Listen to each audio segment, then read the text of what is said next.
We think it's best if you skip your father's 60th birthday celebration this year. We want a quiet, peaceful gathering with Emma and her family. You understand, right? My mother's text glowed on my phone screen, each word a fresh punch to the gut. I was sitting in my garden, enjoying my morning coffee, when the message arrived. My name is Olivia, and at 32, I'd just been uninvited from my own father's milestone birthday celebration. Not that I was surprised. This was just another chapter in my family's ongoing saga of choosing my perfect sister Emma over me. Of course, Mom. Have a wonderful celebration. I typed back, my fingers steady despite the storm brewing inside me.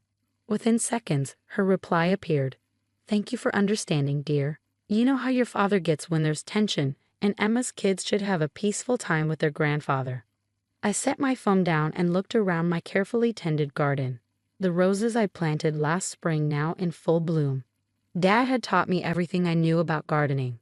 Every Sunday morning during my childhood, we'd work together in his garden, him teaching me about soil composition and pruning techniques while Emma slept in.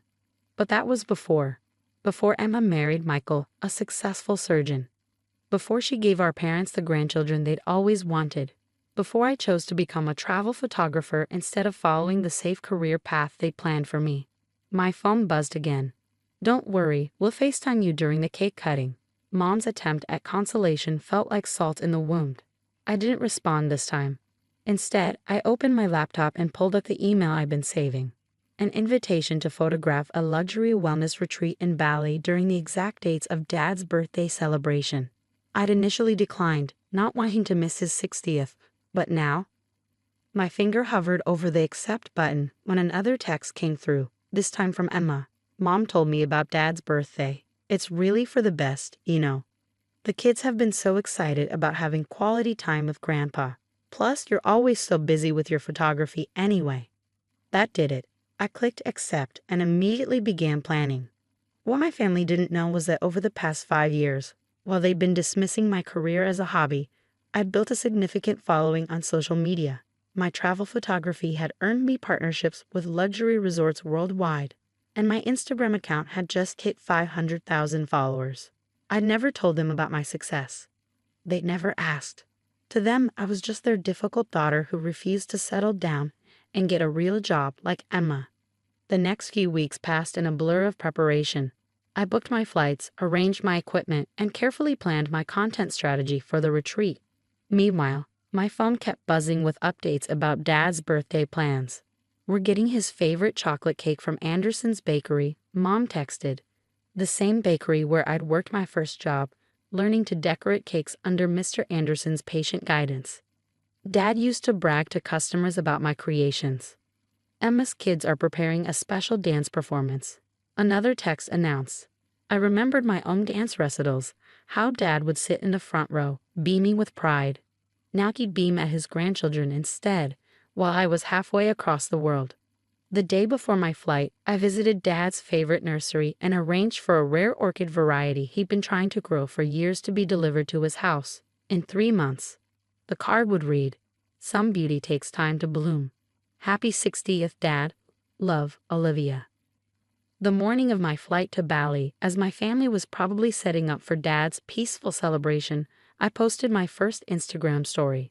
A photo of my passport and first-class ticket, with the caption, "Off to paradise. Can't wait to share this journey with you all." #luxury travel, #Balabound. I turned off my notifications, knowing my mother's reaction would come soon enough. As the plane took off, I felt a strange mix of sadness and liberation. They'd wanted peace. Well, they were about to get it, along with a front-row seat to the life they'd never bothered to understand. Little did they know, this was just the beginning. The peaceful celebration they'd chosen over me was about to become a masterclass in what they'd been missing all along. As my plane soared over the Pacific, I smiled, thinking about the series of perfectly curated posts I had planned. Sometimes the best revenge isn't confrontation. It's living your best life while they watch from the sidelines. The first week in Bali was a photographer's dream. The luxury wellness retreat was nestled in the hills of Ubud, surrounded by emerald rice terraces and ancient temples. Each morning, I woke up in my private villa with its infinity pool overlooking the jungle, carefully documenting every perfect moment. My Instagram feed transformed into a stunning showcase of sunrise yoga sessions, traditional cooking classes, and spa treatments in treehouse pavilions. Each post was meticulously crafted to tell a story of success, peace, and self-discovery. Everything my family thought I was incapable of achieving. Living my best life at Luxury Bali Retreat. Sometimes peace finds you when you're brave enough to choose yourself. #luxury travel, #find your peace. I captioned a photo of myself in a flowing white dress, standing beneath a cascade of purple orchids. The post exploded. 50,000 likes in an hour. Hundreds of comments praising the composition, the lighting, the message. And buried among them, I spotted one from Emma. "Mom's upset. Call her." I didn't.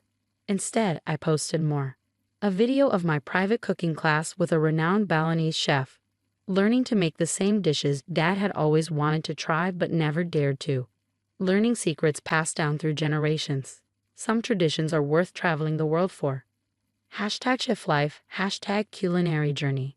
The retreat's social media manager informed me that my content was driving unprecedented engagement.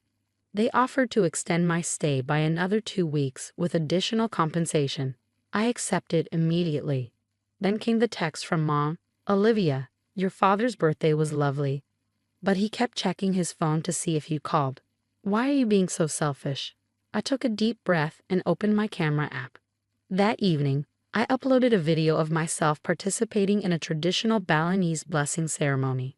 The temple keeper draped me in white and gold silk, pressing flowers into my hair while explaining the ritual's meaning. Letting go of what no longer serves you. Sometimes the greatest peace comes from releasing expectations that were never yours to carry. Thank you at Luxury Bali Retreat for this profound experience. #inner peace, #healing. Emma called first. "You're being dramatic," she said when I finally answered.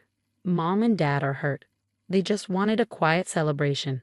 And they got one," I replied calmly, watching the sunset paint the sky in shades of pink and gold from my private terrace. They got exactly what they asked for. But did you have to go to Bali? Did you have to post all these perfect pictures? I could hear the edge in her voice. For the first time, my sister sounded jealous of me. "I'm just doing my job, Emma. The job none of you ever bothered to ask about." "Job? Taking pretty pictures for Instagram isn't a..." I cut her off. "My latest brand collaboration earned more than Michael makes in 3 months as a surgeon." "But you never asked, did you?" "None of you did. You were too busy planning peaceful family gatherings without me." The silence on the other end was satisfying. "The retreat wants to extend my stay," I continued. "Apparently, my content is doing wonders for their bookings. Oh, and National Geographic called. They want to feature my work in their travel series." National Geographic," Emma stammered. "Yes. Turns out my little hobby is worth something after all. Send Mom and Dad my love. I have a sunset meditation session to photograph." I hung up and posted another story, me in a private infinity pool, surrounded by floating lotus flowers, the caption reading, "Finding peace in paradise that evening." As I reviewed my shots from the day, my phone lit up with a text from Dad, the first direct message he'd sent since this all began. "The house feels empty without your energy in it. Those orchids in your pictures, they remind me of the ones we used to grow together." I smiled, thinking of the rare orchid scheduled to arrive at his door in 2 months. Sometimes silence speaks louder than words, and sometimes the best response to being excluded is to create something so beautiful they can't look away. The retreat staff had arranged a special dinner for me, a private table in a bamboo treehouse overlooking the twinkling lights of Ubud. As I sat there, sampling dishes that would make Dad's eyes light up, I realized that this peaceful exile had given me something unexpected. The confidence to finally stop seeking their approval. I picked up my phone and posted one last photo for the day, a single orchid, catching the last rays of sunlight. The caption read, "Some people spend their lives seeking peace in silence. Others find it in the courage to bloom anyway." #FinGirampath.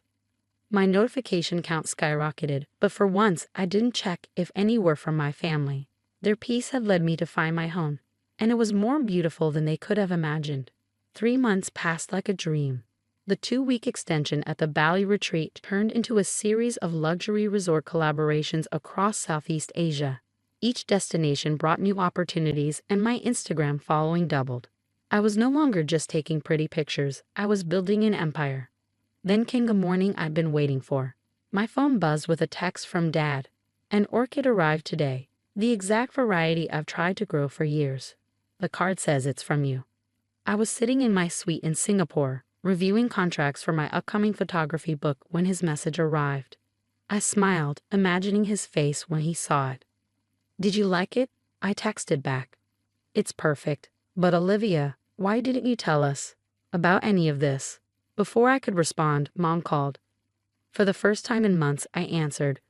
"The house is filled with photos of your travels," she said, her voice small. "Your father printed them from your Instagram. He's been following your journey all along, learning how to use social media just to see what you're doing." I held my breath, waiting. "The orchid?" he cried when it arrived. Said it reminded him of all the Sundays you spent gardening together. She paused. "We've made a terrible mistake, haven't we?" "You wanted peace," I replied softly. "I gave you that." "No," she countered.